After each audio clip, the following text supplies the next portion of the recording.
না, ভারতের সাথে সম্পর্ক আসলে আরো 2-2.5 বছর আগেই আমার নষ্ট হয়েছে। তারা আমাকে ভিসা দিচ্ছিল না। আমি একটা স্ট্যাটাস লিখেছি যে আমার একটা ছবি ছিল ভিপি নূরের সাথে।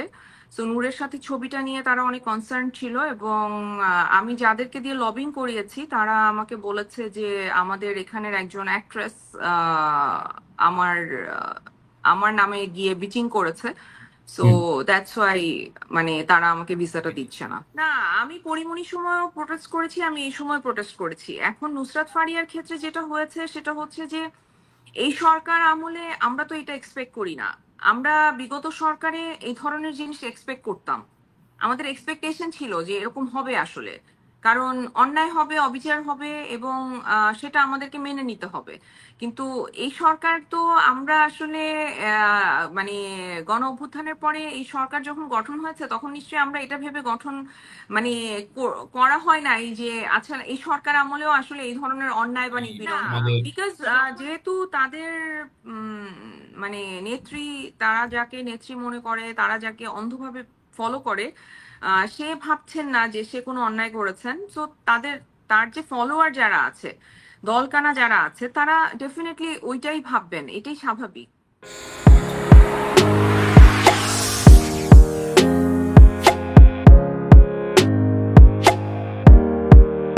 হতে পারে। বাঁধন, আমার প্রশ্নটা ছিল এশা মার্ডার ছবিটা নিয়ে। এশা মার্ডার ছবিটি সানি হুম। সানোয়ার পরিচালিত, প্রযোজিত, এবং এই ছবিটি নিয়েও কথা বলা হয় যে এই ছবিটি যখন কাস্ট ক্রু সব রেডি করা হচ্ছিল তখন বাঁধন ছিলেন আওয়ামী লীগের সমর্থক, এবং সেই অনুযায়ী কাস্টিং হুম। করা হয়। কিন্তু পরবর্তীতে পট পরিবর্তনের জন্য আসলে নানান রকম দ্বিধাগ্রস্ত, অস্বস্তিতে ভুগছেন এই টিম ইত্যাদি মুখরোচক কথা রয়েছে। এশা মার্ডার ছবিটি ডিলেও হচ্ছে, এটাও সত্য। ছবিটি কবে পাবো দেখতে, এবং এই যে প্রসঙ্গগুলো আসে, তোমার কেমন লাগে? আমার কিছুই লাগে না ভাইয়া, কারণ এত এত এত প্রসঙ্গ আসছে যে এগুলাতে কিছু লাগার কোনো অপশন নাই। সানি সারোয়ার ভাই গত বছর ঈদকে টার্গেট করে সিনেমাটা বানিয়েছিলেন, কিন্তু উনি কাজটা শেষ করতে পারেন নাই। হ্যাঁ, সো এখন উনি কাজটা শেষ করেছেন, সার্টিফিকেশন বোর্ডে জমা দেওয়া হয়েছে, এবার ঈদে সিনেমাটা আসছে ইনশাল্লাহ। এবার ঈদে কনফার্ম ছবিটি আসছে। আচ্ছা, কনফার্ম। বাঁধনের একটা শাইনিং ক্যারিয়ার দাঁড়া হচ্ছিল, সেটা নেটফ্লিক্স বলি, মুম্বাইতে বলি, এবং কলকাতায় বলি। এই গণ অভ্যুত্থান বা জুলাই বিপ্লব কি সেই সুতোটা ছিঁড়ে দিল কিনা, সেই ধরনের একটা আফসোস আছে কিনা যে আমার ভারতের সাথে সম্পর্কটা একেবারে শেষ হয়ে গেল? না, ভারতের সাথে সম্পর্ক আসলে আরো 2-2.5 বছর আগেই আমার নষ্ট হয়েছে। তারা আমাকে ভিসা দিচ্ছিল না। আমি একটা স্ট্যাটাস লিখেছি যে আমার একটা ছবি ছিল ভিপি নূরের সাথে। তো নূরের সাথে ছবিটা নিয়ে তারা অনেক কনসার্ন ছিল, এবং আমি যাদেরকে দিয়ে লবিং করিয়েছি তারা আমাকে বলেছে যে আমাদের এখানের একজন অ্যাক্ট্রেস আমার আহ, আমার নামে গিয়ে বিচিং করেছে। So hmm. দ্যাটস ওয়াই, মানে তারা আমাকে ভিসাটা দিচ্ছে না।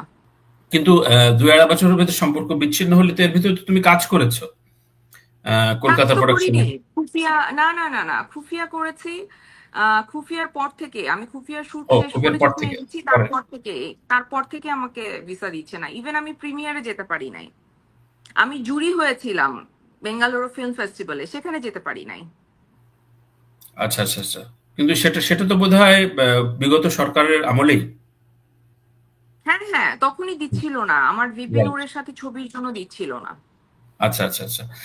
সো তার মানে আমি বলি যে কান ফেস্টিভ্যালের মতো এত সম্মান পাবার পর খুফিয়া রিলিজ, সৃজিতের একটা কাজ হলো, আরো কিছু কাজের প্ল্যান চলছিল, কোনো কাজ মানে কথা দিয়ে কাস্টিং হয়ে সেটার হয়নি, এরকম হয়েছে এইসব ঘটনার কারণে, যে আমি আর ইন্ডিয়ার সাথে কাজ কলকাতার করতে পারিনি? কলকাতার একটা কাজ হয়েছে, কলকাতার এরকম একটা কাজ হয়েছে।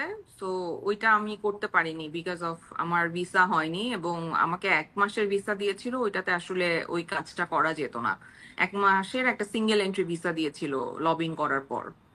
আচ্ছা, এবার একটু সাংগঠনিক বিষয় আসি, শিল্পীদের সংগঠন। জুলাই বিপ্লবের পরপর বাঁধন সহ কয়েকজনই তোমরা, যে রবীন্দ্র সরোবর মেবি ওই জায়গায় যে একটা জায়গায় সমাধানের পথ চেয়েছিলে, কিন্তু আমার প্রশ্ন হচ্ছে যেসব তারকারা ওই সময় বিগত সরকারের পক্ষ নিয়ে এই হত্যাকাণ্ডের পক্ষে নানানভাবে প্রচার প্রচারণা চালিয়েছিল, তারা তারকায় বলবো, তারকা এবং জনপ্রিয় তারকা, কিন্তু তাদের ভেতরে বোধোদয়ের জায়গাটা, তোমাদের ভেতরে সমন্বয়ের জায়গাটা কেমন হয়েছে? নাকি তোমরা শত্রু শত্রুর ভেতরেই খেলা করছো? আমরা তো না, খুব এখানে পাবলিক শত্রু ডোমেইনে দেখছি না। শত্রু শত্রু শত্রুর চাইতে ব্যাপারটা হচ্ছে যে যে স্বৈরাচারী সরকারটা ছিল, যে এই খুনগুলো করেছে, যে হুম। মানে বিগত প্রধানমন্ত্রী শেখ হাসিনা, তার মধ্যেই তো অনুশোচনা নাই। সো তার যারা অনুসারী আছে, আমি বলবো অনুসারী, যাকে যা মানে যারা তাকে ওইভাবে ফলো করে, মানে একটা দলকানা বললে একটা শব্দ আছে, সো যারা দলকানা তারা কিন্তু উনি যা বলছেন তাই ফলো করছে। সো ওদের কাছে তো এটাকে কোনো অন্যায় মনে হচ্ছে না, তাদের কাছে মনে হচ্ছে যে এটা সে করেন নাই বা এইরকম এটা হয়ই নাই।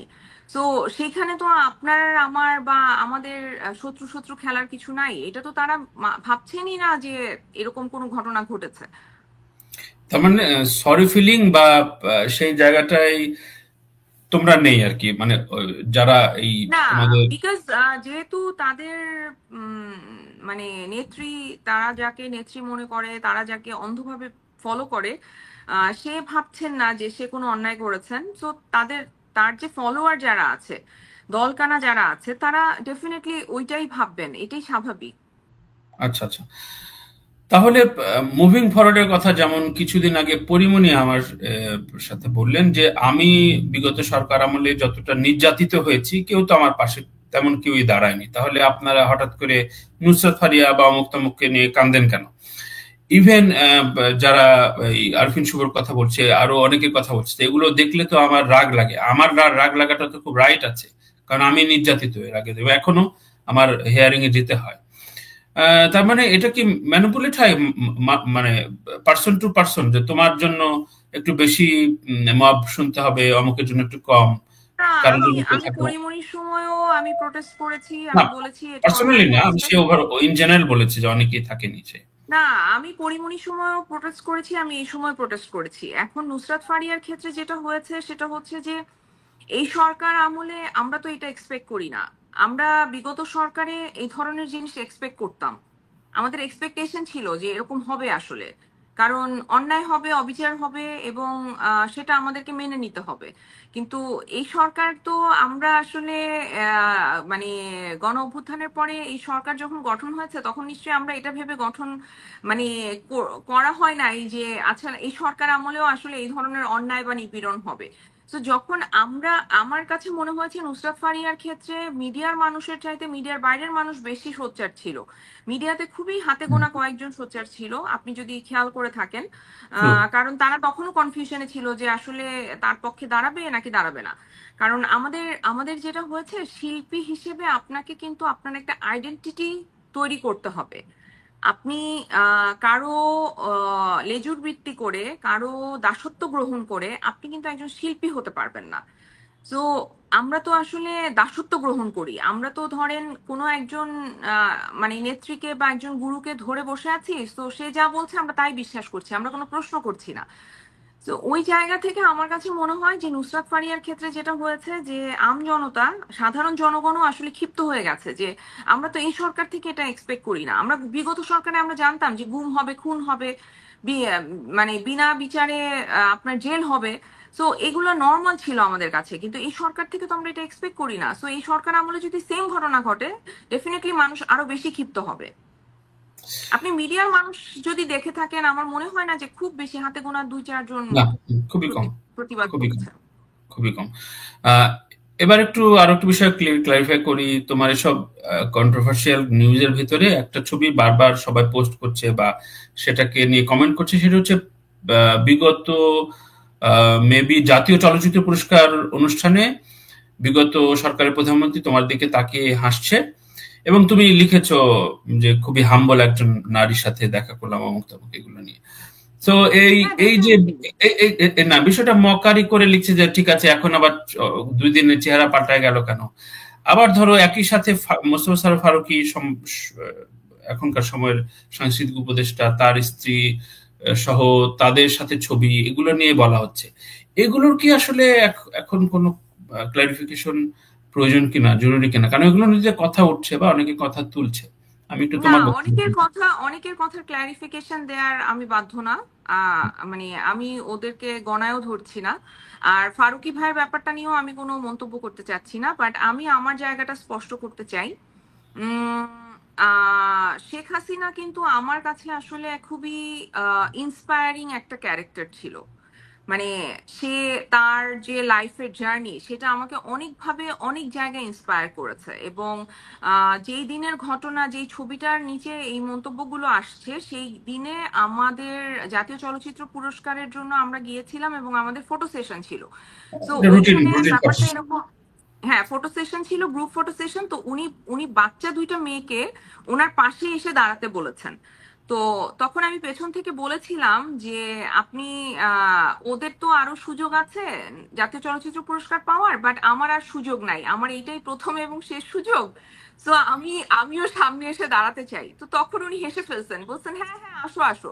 তো আমার কাছে এটা খুবই হাম্বল জেস্টার লেগেছে এবং আমি যেটা সত্যি সেটাই বলেছি। আমার আমার কাছে তখন তাকে কোনো এরকম কিছু মনে হয় নাই যে সে আসলে এইভাবে করে মানুষকে খুন করতে পারে। বাট ডেফিনেটলি আমি জানতাম যে তার ইলেকশন গুলাতে কিভাবে আসলে ইঞ্জিনিয়ারিং হচ্ছে, কিভাবে হুম, হুম, হুম, হুম। সরকারি সংস্থাগুলো কাজে লাগাচ্ছে উনি ইলেকশন ক্যাম্পেইনের জন্য এন্ড ইলেকশন করার জন্য। বাট আমার কাছে, আমার তখন মনে হয়েছে যে আমি, মানে আমার জায়গা থেকে আমি আমি সেফ আছি, সো ইটস ওকে। আমার আমার তখন এটা মনে হয় নাই যে আর, এবং আমি এটাও চিন্তা করি নাই যে কখনো আসলে বাংলাদেশে এরকম একটা গণ অভ্যুত্থান হবে। কারণ আহ মানে কে আসবে, কে আসলে বিপ্লবটা করবে, কে আসলে গণ অভ্যুত্থানটা করবে, এটা নিয়ে আমি শিওরই ছিলাম না। সো আমি আমার জায়গায়, আমি রেহানা মারিয়াম নূরের মতো একটা সিনেমার জন্য জাতীয় চলচ্চিত্র পুরস্কার পেয়েছি, যেখানেও ধরেন 2 নাম্বারই হয়েছে। আমাদের আমাদের সিনেমা মাত্র 3টা পুরস্কার পেয়েছে। হ্যাঁ, আমাদের সিনেমা যেখানে ধরেন মানে সবগুলো পুরস্কার রেহানা মারিয়াম নূরের পাওয়া উচিত ছিল, সেখানে হুম। ধরেন আমাদের সিনেমা 3টা পুরস্কার পেয়েছে। তো এটা নিয়েও আমি বলেছি, আমি তখনও বলেছি, এখনো বলছি যে আমাদের সাথে অন্যায় করা হয়েছে, সাদের সাথে অন্যায় হয়েছে, ফিল্মটার সাথে অন্যায় হয়েছে।